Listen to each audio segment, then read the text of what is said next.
So, hello guys. Today we are going to record a famous, important and misunderstood theory of communication unit, and that is Maharibian rule, जिसको आप कह सकते हो 738-55 rule and ये भी कह सकते हो 3 V's रूल। अब वो कैसे? देखो 1970s में एक साइकोलॉजिस्ट थे जिनका नाम था अल्बर्ट महरेबियन। उन्होंने रिसर्च की और बताया कि जब भी हम अपनी फीलिंग्स या इमोशंस को एक्सप्रेस करते हैं ना, तो हमारे जो मैसेज का इम्पैक्ट है सामने वाले पे, वो जो इम्पैक्ट है वो 3 चीज़ों से मिलकर बनता है। फर्स्ट इज वर्बल, वर्बल मतलब हम बोल क्या रहे हैं। सेकंड इज वोकल, हम किस पिच, किस साउंड से, किस वॉल्यूम से बोल रहे हैं। थर्ड इज बॉडी लैंग्वेज, हमारा जेस्चर क्या है, हमारा फेशियल एक्सप्रेशन क्या है, हम किस ढंग से बोल रहे हैं।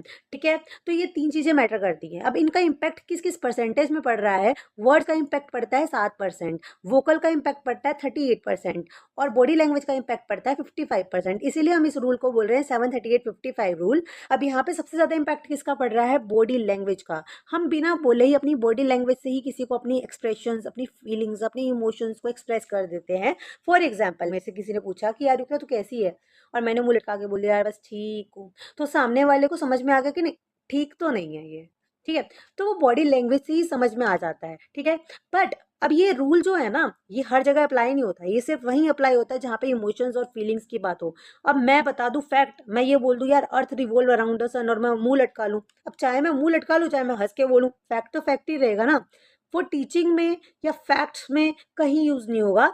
सिर्फ और सिर्फ ये रूल अप्लाई किया गया है फीलिंग्स और इमोशंस को एक्सप्रेस करते टाइम जो कम्युनिकेशन हो रहा है, उस कम्युनिकेशन में नॉन वर्बल कम्युनिकेशन जो है वो ज्यादा डोमिनेट करता है किस पे? वर्बल पे। हमारे वर्ड्स इतने इम्पैक्टफुल नहीं होते जितना ज्यादा हमारे जो जेस्टर्स हैं, हमारी बॉडी लैंग्वेज है और हम किस टोन में बोल रहे हैं वो मैटर करता है। ओके।